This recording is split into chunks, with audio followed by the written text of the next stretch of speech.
Hey guys, this is Bardenhick, back again with another hardware review. This time we're going to be talking about my AW2721D 1440p 240hz monitor. I've been using it for about 2 months now, and so I feel like it's a pretty good time to give you some of my thoughts on it and my experience up until this point. As I'm sure you can tell if you've seen my other videos, back at school again, so my filming location is a little bit less ideal. The room that I used to film in while I was here, it now has people in it. But you know, we're making do with what we have, so. But enough of that, let's get into the review. So this monitor, it's a 1440p display, 240 hertz, 27 inches.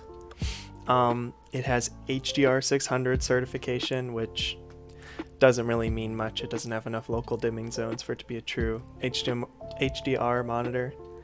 It also has G-Sync Ultimate, which is where it has the physical module or chip inside the actual monitor, which is cool, I guess, but the only real benefit of it, in my opinion, is variable overdrive, which can come in handy, especially on a higher resolution screen like this, where you might be playing games at a wide variety of frame rates. And the monitor's MSRP is $1,100, but when I got it, it was on sale on Amazon for $725, so I would definitely recommend waiting for a sale like that to occur instead of, you know, getting it on Dell's website or whatever. First, let's start with a little bit of a discussion about the build quality of this monitor. So, pretty much the entire monitor is coated in this kind of matte white plastic. Right, this kind of rubberized plastic coating. Front, back stand, pretty much everything. Either that or a black, more of a gloss plastic. And then it has lighting on the back end in the form of the little alien head. The power button lights up, so does there's a light strip underneath the chin of the monitor, and there's a big loop on the rear of the monitor. All of those are controllable through either the on-screen display or the Alienware Command Center software. I guess I should mention that my rear loop on the actual stand doesn't light up, but I could care less, so I didn't want to take the time to RMA it just for a little bit of extra RGB goodness. So as far as the stand, it is pretty sizable. It takes up quite a bit of space, has, you know, 2 large legs that pop out. I'm not a huge fan. I like the more square bases. My older monitor, the MSI MAG251RX, had a square base, which was really nice when I was using that base. Of course, at home I usually use a monitor arm, so that doesn't matter. But as far as the build quality of the stand, I mean, it's pretty incredible. It weighs almost as much as the screen itself, which is pretty impressive. It has tilt, swivel, and pivot, everything you can need to position exactly how you want. So if you're going to use the stand, it will take up a decent amount of space on your desk, but it's definitely going to keep the monitor in the position you place it in. As far as inputs and outputs on the monitor, it has 2 HDMI 2.0, I believe, ins and 1 DisplayPort 1.4 in, which is what I'm using. It comes with a DisplayPort cable and a mini DisplayPort to DisplayPort cable, funnily enough, but I'm thinking that the rationale behind this is, you know, Alienware, or Dell also offers an Alienware line of gaming laptops, so those probably have mini display ports out on them. But, I mean, you'd need a serious gaming laptop to take full advantage of the screen, so I think that's kind of silly. It also has 4 USB Type A ports and 1 Type B port, you know, the kind of printer USB connection to plug in a cable to your computer, so you can use the Alienware Command Center software to change various aspects of the monitor. And one of the USB Type A ports is one of the higher power rating ones, and so I like to use that to charge my little hand warmer / battery bank, and it does a fine job of doing that, so that's nice. Could probably use it to charge a phone or something. But as far as how you control the on-screen display, you have 1 directional nipple and then 4 buttons below it. You use the nipple to control most things. The buttons are kind of just shortcuts to navigate to the different menus or whatever, which is fine, but sometimes you do have to use the buttons while you're navigating the menus. My other monitor just had a single nipple, and so overall kind of disappointing, but it's fine. You'll use the nipple for most things, and it's pretty convenient. And then the monitor also comes with a little plastic snap-on cover that you can put over the lower rear portion of it to like cover the cables, but it also kind of bends them in the process, so I've elected not to use that. Okay, so as far as the actual usage of this monitor, when I plugged it in, you know, I immediately noticed the sizable jump in resolution from 1080p to 1440p. You know, it's like, I think it's like a 78% increase in pixels, and you definitely notice it. Even on a larger screen like this, the pixel density is pretty impressive for someone who's used to a 1080p panel. It not only made my games look sharper and more 3D in a way, I guess, but not really. Just the extra visual information just added an extra layer of depth that 1080p didn't really offer. But then, you know, it also just helps in general if you're watching something on YouTube, looking at pictures, reading text, everything's just sharper. And, you know, much later in the video, I'll get to why I think something like this is much better than a 1080p 360Hz monitor, because even though they're similar price, the fact that you always get the 1440p resolution benefit no matter what you're doing is definitely a big selling point in my opinion. Because of the larger screen size, you're going from 24 inches to 27 inches. You don't have to sit as close, so you know, you can put it back a little bit further and it'll fill the same amount of your field of view. And so as a result, it enhances the already better pixel density even more. Speaking of which, going from 24 inches to 27 it's a bigger size difference than you might think at first, because you know, you have to remember it's a diagonal measurement, so it's affecting both vertical and horizontal, and it's quite a noticeable size improvement, and quite a nice one at that. That's what she said! Also, out of the box, the backlight bleed on the monitor was pretty bad. It was pretty noticeable at first, but after like 1 or 2 weeks, it definitely got quite a bit better. You know, it's still an IPS screen. It's still gonna have that IPS glow. And you know, while you're watching like a movie with black bars or something in a dark room, like you'll see it, but it's not that big of a deal. And while you're playing any game, I never noticed it. So, and you know, I'm no hardware unboxed. I don't have access to the kind of gear that they have to test color accuracy and pixel response times. But you know, when I was just doing the standard UFO like motion test, on the fast overdrive setting, which is the default and the lowest one, and the one you should be using, it had very little ghosting and absolutely no overshoot. It was definitely a little bit better than my old MSI monitor, and so it's really cool to see that IPS panels are increasingly improving response times over the years. And like I said, you should be using the fast overdrive setting, because even though it also has super fast and extreme, both of those modes are basically garbage.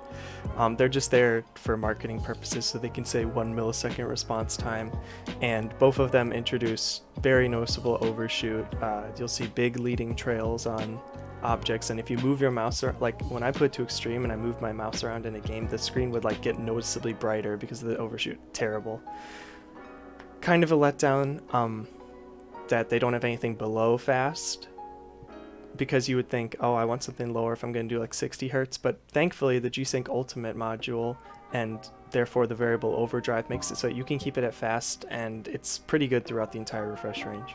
Basically the only things I would do in the OSD, other than changing the color of the RGB if you really want to, is set the response time to fast. It should be out of the box, but just make sure. And then adjust the brightness and the contrast to your liking. I think for me it looks most true to life at 70% contrast, but your mileage may vary. And then the brightness, I usually keep at around like 30%, because this thing gets crazy bright. I mean, you can look up measurements, it gets like 500, 550 nits peak brightness. It's absolutely ridiculous. Like, if you had this thing cranked at 100% and you got flashed in like CS or Val, it would be genuinely uncomfortable and you'd probably wince. Like, it's good to know that you have that much overhead, I guess, but even in like a bright room, you probably wouldn't have it at 100%, so that's pretty impressive. As far as the advantages I've noticed due to the resolution in games, you know, if I'm playing something like CS or Valorant, the extra resolution definitely helps with spray control a little bit, because you can really notice more where your bullets are going, and you can act accordingly, like more so on the fly, so that's really nice. And then in something like Rainbow Six Siege, or another game where people are hiding a lot of the time, or there's a lot of like darker corners and stuff, the added detail can just help you pick them out easier. And then if you're playing any kind of more open world style game, whether that's like a battle royale or something like, I don't know, Cyberpunk, Fallout, you name it, I'd say that's probably where the resolution would provide the biggest benefit, because, you know, the idea is you're probably looking at things further away, especially if it's like a battle royale style game. And the added resolution really turns those pixels into people, right? When you're playing on 1080p screen, I remember like I used to play Warzone all the time, and you know, sniping is king in Warzone. And sniping at 1080p, oftentimes you'd just be shooting at like a little cluster of like 4 pixels or something, but something like this would definitely help you be able to pick out and identify targets a little bit easier. And that's probably where you'd see the biggest benefit overall. For other games though, it's more of a just kind of quality of life improvement in general, but a very good one at that. One thing I do want to mention that I forgot to mention earlier in the video is the colors, right? The default color accuracy is pretty good. I think it's a little oversaturated, but that's probably because of the wide gamma coverage. You know, this thing is reported at covering like 98% of DCI-P3, which would be really good for someone who, you know, was also wanted to use it for editing or stuff and was using a real camera, unlike me, and wanted to work in a wider color space. But because of that, and because it doesn't have a dedicated sRGB mode, it does make it, I think, a little bit oversaturated. But, you know, it looks realistic enough, and I kind of like the more vibrant colors, so. Okay, so now I want to give my thoughts on how I think this monitor compares to the competition. As far as compared to 1080p 360Hz, this is going to be really short. I think that all of the 1440p, 240Hz monitors blow the 1080p 360Hz monitors out of the water. The increase in resolution that you're getting versus the increase in refresh rate that the 1080p 360Hz monitors offers is just such a better value, I guess you want to call it, or such a better upgrade, right? Because like most people, you know, most YouTubers that I've watched who've actually gotten to experience both the 240Hz and 360Hz panels have said that there's very little difference. And so unless you're some kind of hyper competitive, you know, player who wants to stick to that same resolution, doesn't want to go to a higher one because they, you know, think it might mess up with their aim or whatever, and just wants every last millisecond of advantage possible, then yeah, I guess 1080p 360Hz is the logical option. But for anyone else with that amount of money to spend, you know, we're talking around like the $700 mark here, you would be much better served with a 1440p 240Hz monitor. I mean, because, you know, it's always a benefit that you have on offer, not just while gaming. When you're watching YouTube, you know, just browsing the internet, it's always better. Whereas the 1080p 360Hz monitor is only going to be better in games, and in games where you can hit those kind of frame rates for that matter. So I just think it's the 1080p 360Hz monitors are just too specialized for them to be something that, you know, I could recommend to a wide range of people, but, you know, to each their own. And then as far as how this compares to other 1440p 240Hz monitors, I mean, this is the only like available 1440p 240Hz IPS monitor right now. I know Acer has one, and that one's pretty cool because it goes up to 280Hz, not like you'd notice. And also offers backlight strobing. This one doesn't offer backlight strobing because it's a nano IPS panel, and the technology doesn't work well with it. So if you really want that, if you know you're somebody who came from the BenQ line of monitors and you really like the DIAC technology, then that might be something for you. But unfortunately, it's not available really right now. But, you know, in a few months when that becomes more available, that might be a better option, and that thing sells for around $700 MSRP. So unlike this, which you only should buy if it's on sale, that's going to be available at a good price all the time. And also we have the Samsung Odyssey G7, which has really good performance, even though they had some issues with like flickering and stuff, and a lot of people had to return theirs. But I think they've worked out the kinks at this point. but then you just have to deal with that massive curve. I mean, the $1,000 curve is absolutely ridiculous, and I definitely didn't want to go from only using flat panels to then switching to a curved screen. That just seemed like a big adjustment and probably something I wouldn't like. So if curved's your thing, then you have that, I guess. And that's also $700, $800 for the 32-inch one. And then the Omen X27 is pretty obsolete at this point because it uses a TN panel. It's a similar price, I think. I think it usually sells for like $600 nowadays just because of the competition, but that's definitely not something you should be buying in 2021. But yeah, in conclusion, I think if you can catch this panel on sale, it's a great deal. Definitely don't pay the $1,100 MSRP for it, but if you can get for $725 or something similar to that, I think it's really, really fantastic. Especially if you're upgrading from like 1080p 144 hertz, this thing is really gonna blow you away.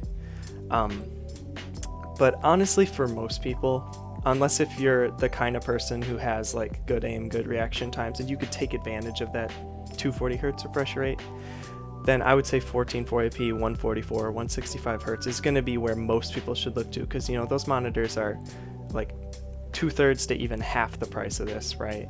And so unless if you really want that super high refresh rate, I would say probably stick with one of those. But if you do feel you are the kind of person who has both the talent and the rig, because you're going to need a lot of horsepower to drive this panel, if you feel that you can really take advantage of it, then yeah, I can definitely recommend it. Anyways, that's all I've got to say for now. Thanks for watching this video. I'm going to try to start doing more videos again, despite being in this less than ideal situation. But get subscribed if you want to see more videos in the future, and thank you for watching.